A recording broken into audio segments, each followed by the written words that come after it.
Welcome back to Fantasy Warfare bonus content. It's Monday at 6 p.m. Eastern, and that means we take a trip back into the time machine of pro wrestling history, put a classic match back in the ring here in WWE 2K22, and see if we get the same result as the original. In this week's edition, we take a trip back to July 6th, 1998 at the Georgia Dome in Atlanta. On this night, the phenomenon known as Goldberg would be solidified when he picked up the victory over Hollywood Hulk Hogan to become the brand new WCW World Heavyweight Champion. Many critics would argue that this was a huge mistake. Goldberg should have never been given the title, and it set off a chain of events that ultimately ended the career of Bret the Hitman Hart. That's if you're a critic. And if you're a proponent of Goldberg, you say it was one of the greatest moments in pro wrestling history. It drew a hot house. Over 40,000 people packed the Georgia Dome on very limited notice to watch Bill Goldberg make history with a victory over Hollywood Hulk Hogan. I, for one, have always wondered what would happen if Goldberg hadn't gotten the victory that night. Goldberg's first loss happens at the Georgia Dome to Hollywood Hulk Hogan. Doesn't have to be clean. Could have been dirty as all hell. It could have been the entire NWO. We almost cursed on that one. Oh, we almost cursed on that one. I did curse in commentary recently. That was fun. Anyway, back on the subject at hand. Goldberg could have lost dirty that night. He could have suffered his first loss, but what would it have meant for the career of Goldberg? Could he have still risen to the heights that he rose and became World Heavyweight Champion down the line, or was this absolutely his night? So we put this one back in the ring. WCW Monday Nitro, July 6, 1998, at the Georgia Dome in Atlanta, and we answer the question: can Goldberg get that victory one more time to become the World Heavyweight Champion? Or does Hollywood Hulk Hogan rewrite the history books one more time in our bonus content with a victory over Goldberg? We wait no more. We head down to the ring for WCW Monday Nitro. The World Heavyweight Championship is on the line. It's Goldberg challenging Hollywood Hulk Hogan.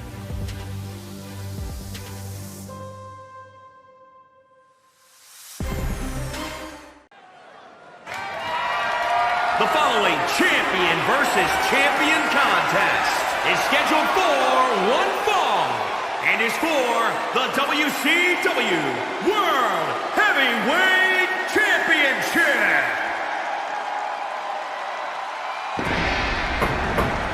Here we go. It is time to go back to 1998. It's the Georgia Dome, Atlanta, Georgia. Monday Nitro.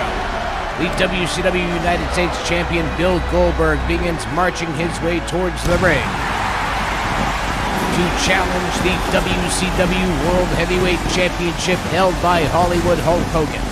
The match itself was only announced days prior to this Monday Nitro event, helping sell over 40,000 tickets for a live television event.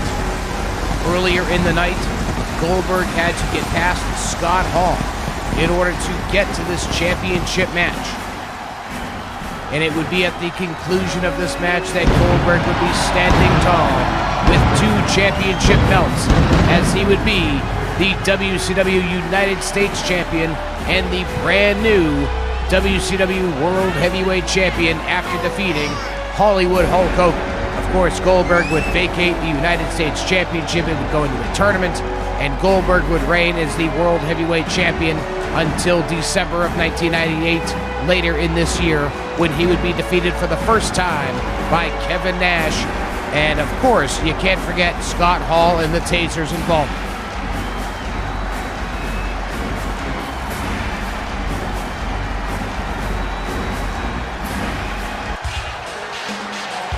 But in this matchup here today, we will seek to answer the question: what happens if we throw it back in the ring one more time? We throw it back to the Georgia Dome, back to Atlanta on Monday Nitro.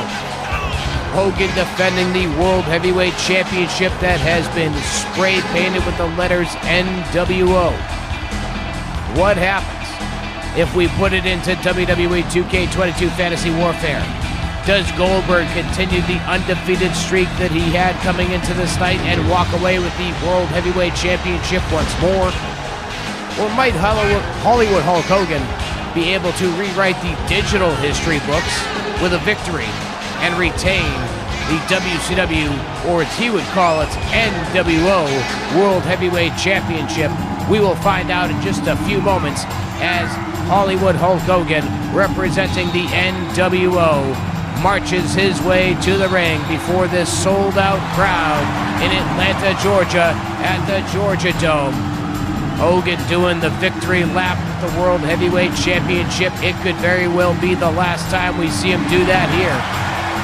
Just like it was the last time you saw him do that victory march in 1998. Could it be the last one here? Or might we see another march out of Hogan coming up at the end of this contest?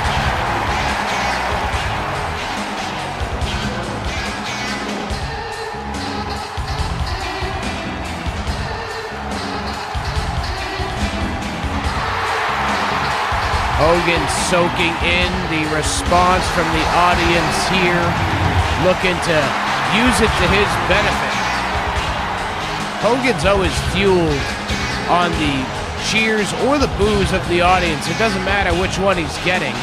It all depends on which one he's trying to get. That will help him use that as fuel. It's absolutely crazy, but let's take it out to the ring for the introductions. Introducing the challenger from Atlanta, Georgia, weighing in at 270 pounds, Goldberg!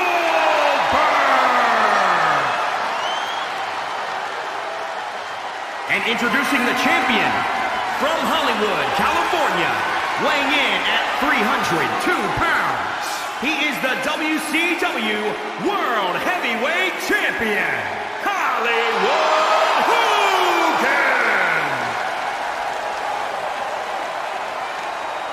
Oh, there you have it. The ring introductions have been done. The crowd officially knows, as if they didn't know before, but they know for sure now exactly who was about to lock it up for the WCW World Heavyweight Championship. There you see the referee hoisting it up. Could they be getting ready to get that paint remover out tonight and remove the NWO lettering from the big gold belt? Or might the NWO letters remain? But we will find out. The bell has rung. We are underway. Most Goldberg matches tend to last 90 seconds or less, but this is Hollywood Hulk Hogan we are talking about, and I would be surprised to see Goldberg be able to put Hogan away in 90 seconds or less in any situation, reality or fantasy-based. Oh, Hogan coming out of the box with a choke slam. He was getting tossed around by Goldberg, but he answers that offense rather quickly and is able to come through with a choke slam to drop Goldberg to get things started. As Hogan now settles into the driver's seat here, looking to use that veteran advantage over Goldberg, who at this point in time only has about a year in the professional wrestling business, as Goldberg hit that nice neck breaker, bringing Hogan down to the mat. But Hogan, once again, good ring presence, moved out of the way of that knee drop. But Goldberg quick to counter once more and nailing that gnarly, spiral suplex there. Good stuff.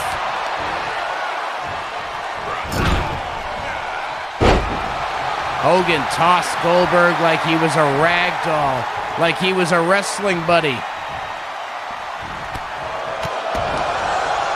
Hogan gets countered by Goldberg. Goldberg,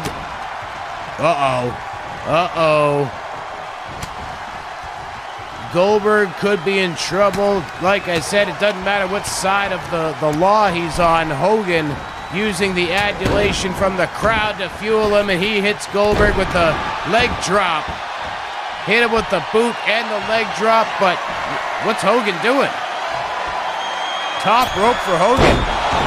Hogan with the elbow drop off the top rope. Not often that you see Hulk Hogan with that sort of success from the top, but Goldberg quickly back up on his feet, hitting that shoulder block and then a kick to the spine.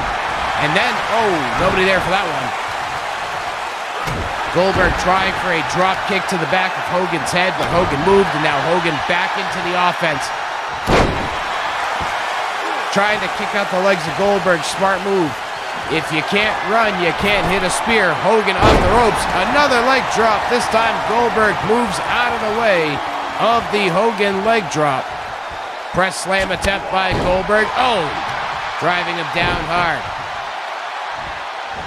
After this matchup in 1998, of course, Goldberg would continue to dominate the WCW scene until he came face-to-face with Kevin Nash at Starrcade 1998, a result that has been the subject of much debate in pro wrestling, whether or not it was the right time for Goldberg to suffer his first defeat in pro wrestling, whether it made sense for Kevin Nash to be that man, or whether it was the wrong time and Goldberg should have hit a jackhammer on that night.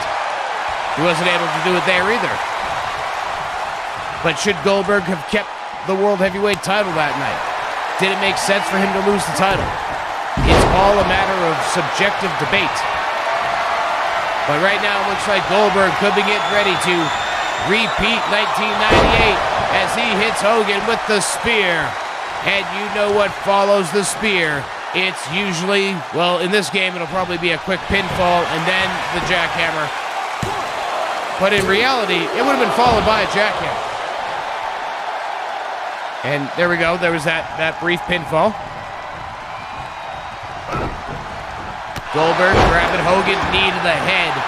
Drives Hogan down to the mat. Hogan locks up with Goldberg. Got him in a sidewalk slam. Oh, down into a nice backbreaker. Hogan stretching Goldberg out. Well, as we said, it would be a surprise for Goldberg to put away Hogan in less than 90 seconds. This match has far exceeded the normal Goldberg length. And you gotta wonder if that sort of length to the match is gonna play any sort of role in Goldberg's conditioning and Goldberg's dominance as Hogan is getting ready to Hulk it up one more time. He points at Goldberg saying, no, no, no, sir. Goldberg, though, he counters the hulking up, and he's got Hogan in the air. No. Looked like Hogan was going to go for a ride on the Jackhammer Express, but instead he gets dumped to the floor by Goldberg.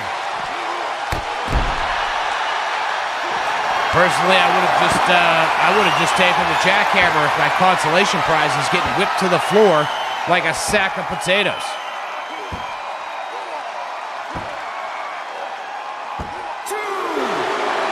So interesting choice here by Goldberg to try and tap out Hogan on the floor as the referee had just counted the count of 2 out of 10. Now we're at a count of 3. Of course, the World Heavyweight Championship cannot change hands on a countout or a disqualification in this one. It would be a shame for Goldberg to walk out of the Georgia Dome with just the United States Championship. Goldberg re-enters the ring at the count of 5, so we are reset one more time, back in the ring. Hogan has Goldberg up, drops him down across the top turnbuckle. Been very refreshing to not see the NWO come running out in this one. Back in 1998, of course, the NWO was all over this one, and also Diamond Dallas Page and Karl Malone were all over the scene. It was a wild and chaotic scene back in 1998. This is much tamer as Hogan hits the leg drop one more time on Goldberg. And Goldberg able to kick out of Hogan's leg drop yet again.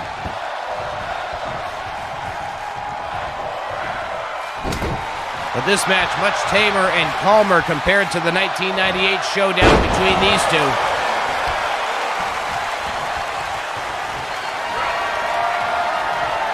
Goldberg once again going for the jackhammer. He's got Hogan hooked up in the air, and Hogan counters it one more time. Hogan clearly studied the tape on the jackhammer because he's been able to counter it every step of the way. Once again off the ropes. Again with the leg drop. Third time on Goldberg. Referee was like spacing out what the hell was going on. And Hogan retains the World Heavyweight Championship despite a space cadet for a referee who just sat there, chilled, and hung out. I mean, Hogan won it either way, but that referee paused. He just sat there and stared like he couldn't believe Hogan hit the leg drop one more time as if he hadn't already hit it 2 times during the course of this contest. But the end result is Hollywood Hulk Hogan retains the World Heavyweight Championship and rewrites writes the digital history books here in WWE 2K22 Fantasy Warfare, handing Goldberg his first loss. I'd like to thank you all for tuning in for yet another episode of WWE 2K22 Fantasy Warfare bonus content. We'll be back next Monday, 6 p.m. Eastern, right here, youtube.com/@BloodygOBox. And be sure to join us. Oh, come on, Hogan. Be sure to join us this Friday night, 6 p.m. Eastern, for another brand new episode of WWE 2K22 Fantasy Warfare. This week, it's all about the Royal Rumble.